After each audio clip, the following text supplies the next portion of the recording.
Plymouth Brethren Writings. Lions. Richard Burson. My soul is among lions, PSA 574. The lions in our verse are the adversaries of the soul. The world and all that is in the world that I suppose to God is meant.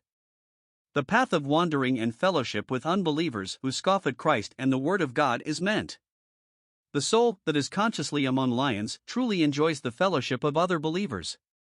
When lions are known to be about, you do not need to call the flock together, the flock instinctively clings to each another when there are lions. The soul among lions will be driven closer to God. The very proximity of danger makes the tower of safety more evident. We do not need to push ourselves to pray when the danger is imminent. Matthew Henry said once, short prayers are long enough.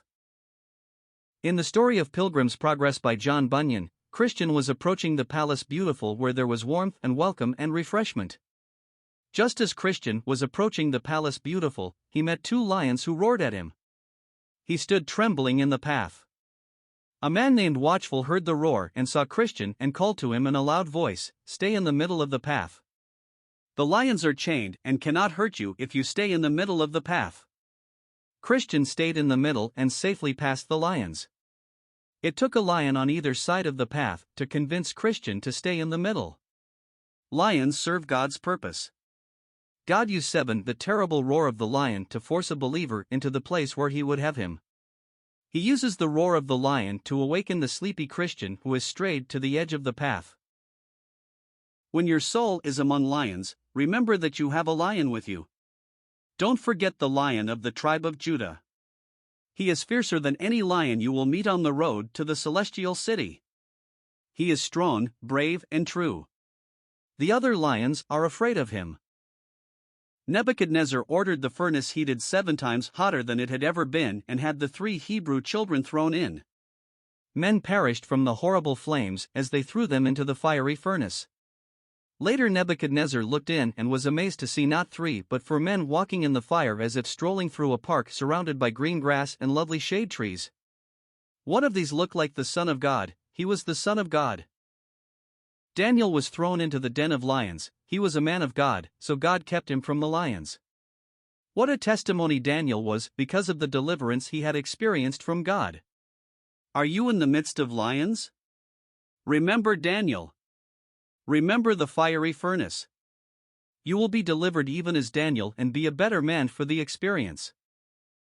There is certain behavior we must learn in dealing with lions, some simple rules of thumb that all believers should know. Never irritate lions. Some seem to have the knack of keeping the lions upset and angry. A large sign at Swope Park says, "Don't tease the animals. Don't feed the lions." Good advice. Don't tease them.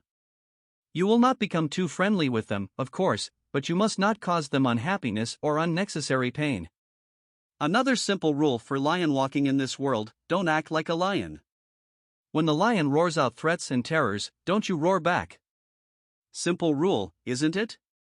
You can laugh all you want, but many a believer who finds himself among lions has taken up the tactics of lions roaring right back.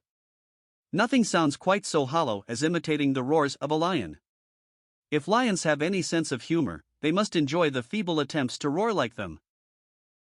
Frankly, I don't know much about lion taming, but I am told strictly from reading I learned this, that lions respond to a firm hand, courageous heart, and kindness. The kind of lions which trouble us need to be met with a firm hand and a courageous heart. Don't be a coward when lions are about. I read a story of Mary Slessor, the intrepid missionary who, single-handed, turned back 2 tribes of warriors and stopped an intertribal war. Once Mary met a lion coming toward her on the path. She was alone. Mary didn't even know how to aim a gun.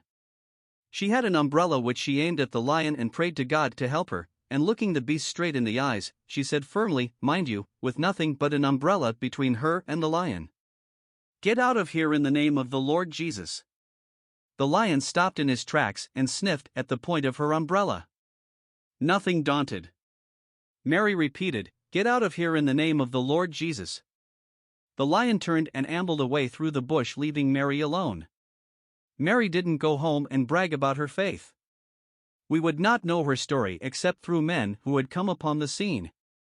I suppose it was all in the day's work for Mary Slessor, taming lions. Don't ever turn your back to a lion.